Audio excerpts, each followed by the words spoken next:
Welcome to the IT Career Energizer podcast. For anyone who wants to build and grow a career in IT, develop and improve your strengths and skills, be inspired and motivated by the successes of others, manage your career progression, and achieve your IT career goals. And now, your host, Phil Burgess.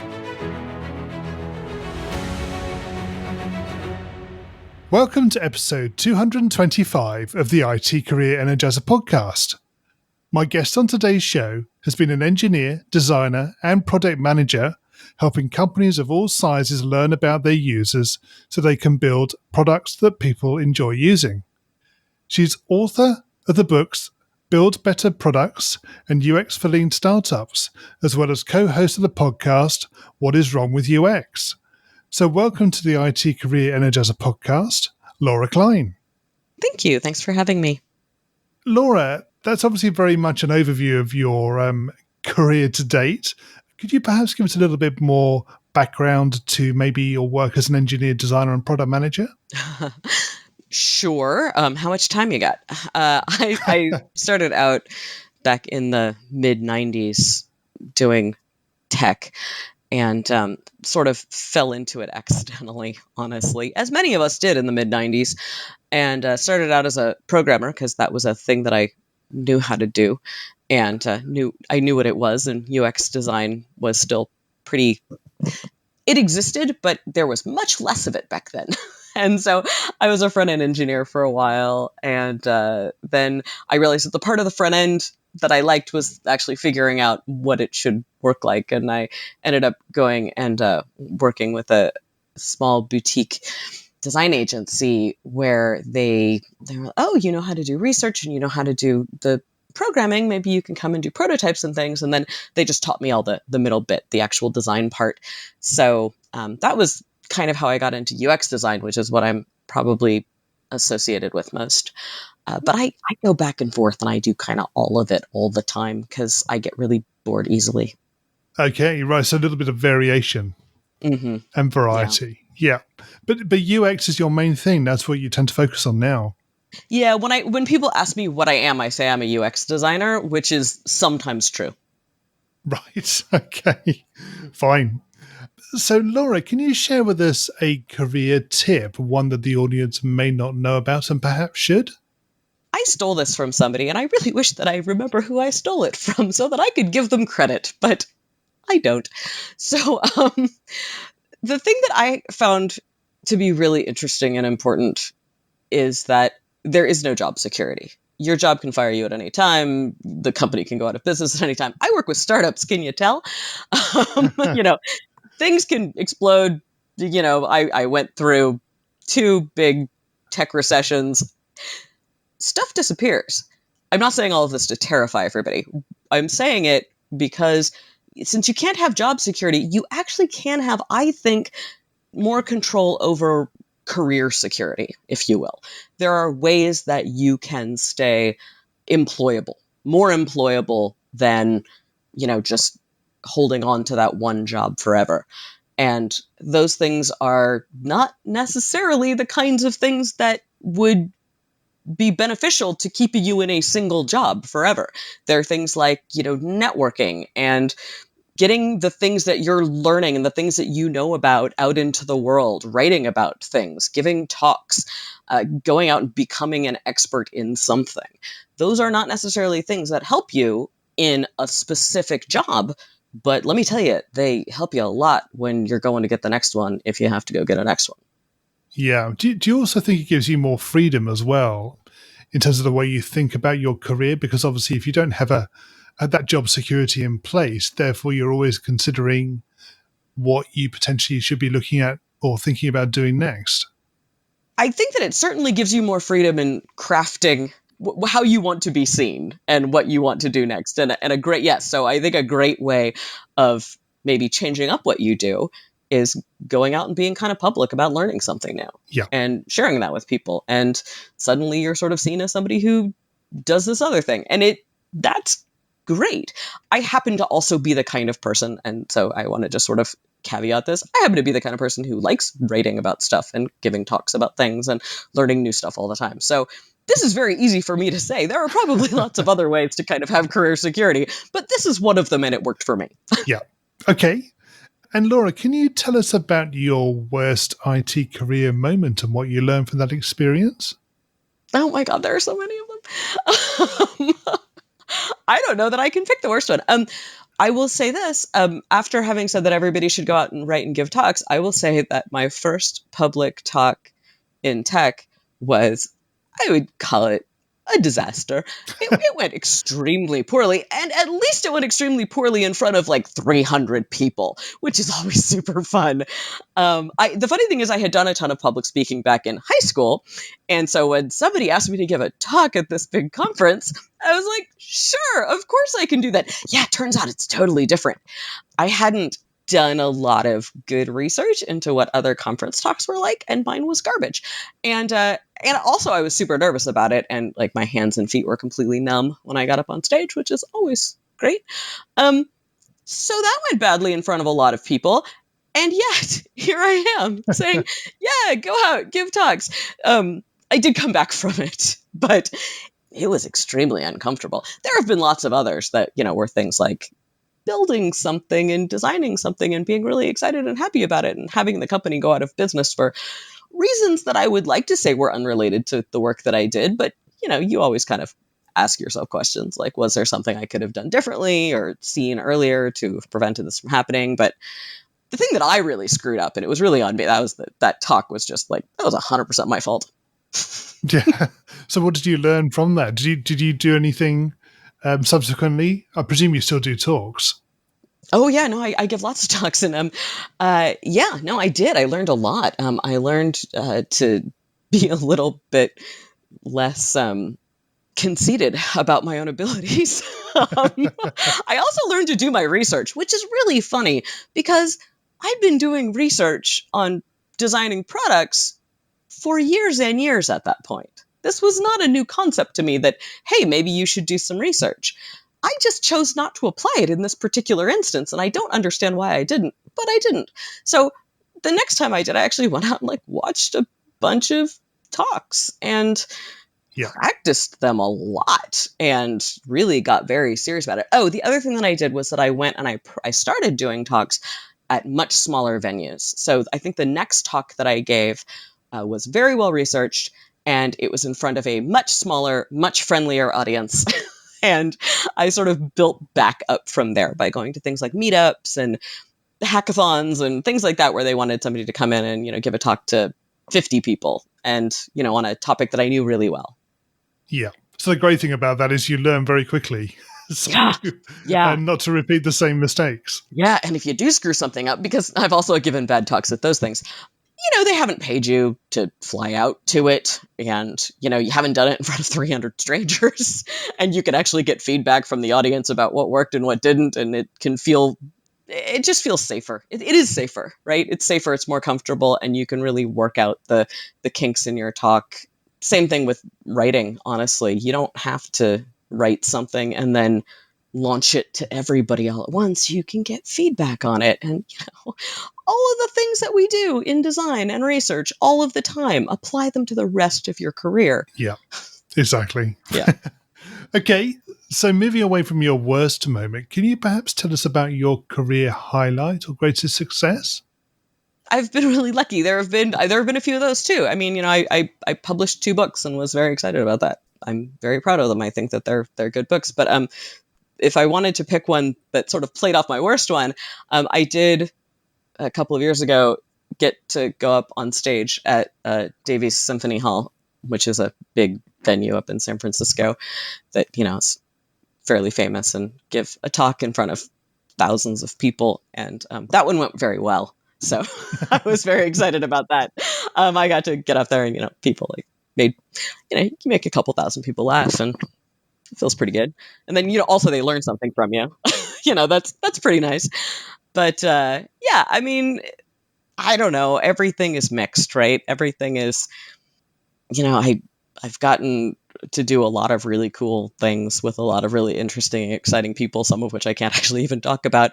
And I'm just super lucky to get to do the stuff that I get to do every day. So. And Laura, can you tell us what excites you about the future of the industry and careers in IT? Now is an interesting time to talk to me about it because I think that we probably have something of a bubble that's going to deflate a bit over the next few years. So I'm not actually super optimistic about the next few years of the industry. I think there's going to be some kind of painful shakeouts just based on, some of the stuff that's been going on, like in the IPO markets and technology in general. The things that I am excited about are I'm excited about seeing technology made easier for everybody in a more accessible way. I'm excited about, I'm sort of weirdly excited about AR, Oh, yeah. augmented reality stuff. I just think augmented reality stuff is amazing and has tremendous potential in this way that, like, I don't think VR does. And, so like if I had to pick a technology that I'm kind of excited and would like to design for, because I think it has some really neat real world applications, AR. If I was excited about other stuff, I'm also excited about the fact that we're starting to talk about ethics in design more and ethics in technology. I think that's really an important conversation to have. I think we should have been having it all along, but we weren't. And now we're starting to, and I'm hoping that continues. Is there anything in particular around the sort of direction of technology that excites you, or do you have that sort of view that maybe there isn't anything new coming along?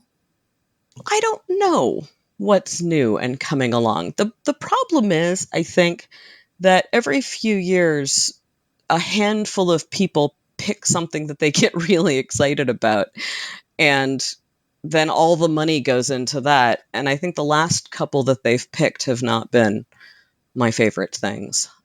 They've been, the social networking stuff and some of the gig economy stuff, which, look, I have some really great experiences on social media, and I have had some really good luck with doing some stuff in the gig economy. And also it's had some really bad effects on the world. So I don't like to get into the habit of trying to tell the future. Okay. Because I think that the future is often made by the wrong people. Right. Okay. We're going to go into the reveal round now. We're going to find out a little bit more about you and the way you think. Are you ready for this? Sure. So what first attracted you to a career in IT? So it's nothing good or high-minded or anything. It was just a way that I could make money. It was the mid-90s. I was in Silicon Valley. A friend of mine, I had tremendous privilege because a friend of mine was doing some work at a tech company, and I needed a job, and she helped me get one. And then I just started learning this stuff. And it turned out that I actually really enjoyed all the like problem-solving aspects of it and all of that once I got into it. But I want to be very clear, like, I sort of got into it before I sort of fell in love with it. Right. Okay. And what is the best career advice you've ever received? Probably the focus on career security, not job security. That I think was the best advice that I've ever gotten. And conversely, what is the worst career advice you've ever received? This is very specific, and I know what this was. When I first got out of college and was looking around for something to do, I got a job offer as a junior recruiter in technology. But a person whose opinion I listened to had never heard of recruiting and thought it sounded really sketchy. And so I turned down that job and went and did a bunch of other stupid things for a couple of years. But I think I actually would have been a really good technology recruiter. And I'm sort of sad that I missed that because that was, like the early 90s. And I think that I could have actually, and I think that could have ended up being a huge career and one that I really enjoyed, that I really would enjoy because I spent the next 10 years helping all of my friends get jobs in technology. If you were to begin your career again in today's world, what would you do? Ooh, do I get to know all the stuff I know now or just some of it? No, you do. You do. Knowing what you know now, what would you have done? Bought stock in better companies? No. I think I would have stuck with engineering a little longer, honestly. I got out of engineering and moved into UX, and that's been great, and I've really enjoyed it. But I think I got out of engineering for the wrong reasons. I got out of engineering because I thought I wasn't very good at it, and I think that wasn't true. I think that was just me believing I wasn't good at it. And now that I've sort of seen how other people are at it more, I feel better about my own skills in it. Let's just say that. Okay, good.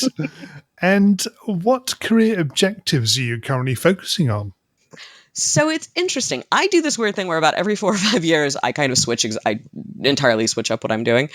And I am currently in one of those phases. And so my current career objectives are to figure out what I want the next few years of my career to be. And I don't have any strong opinions about that at the moment. I'm looking at a bunch of things. I'm looking at design management, and I'm looking at a lot of the interesting things that are going on with design collaboration right now that are fascinating. And I'm really kind of excited about things like design systems and the operation side of design, the kind of mixing of engineering and design. I think that's fascinating. I think I'm probably, I don't want to say this because I might not. I've been doing a lot of product management stuff recently and making decisions about product. And I like that, but I feel like I'm moving away from it. So we'll see. But I'm literally just working on figuring out what that is. And what's the number one non-technical skill that has helped you in your career so far? Writing, hands down. There is literally nothing that I have done, technical or not technical. There is nothing that I have learned to do that has been more effective at getting me jobs, getting me well known.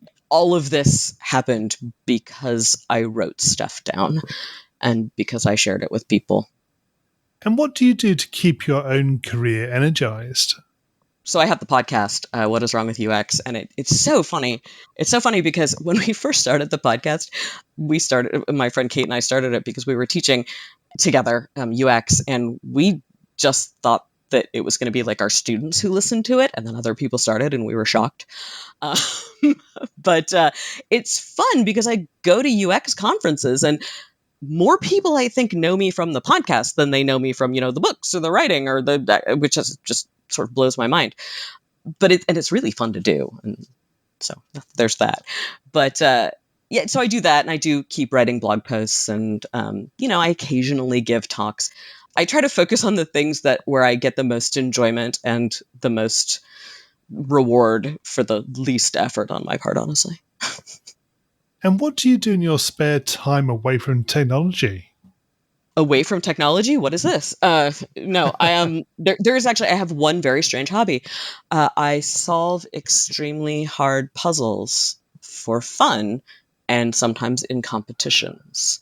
Right. So yeah. So I do things like MIT Mystery Hunt and Dash, and there's like 3 people out in the world who are like, I know what those things are.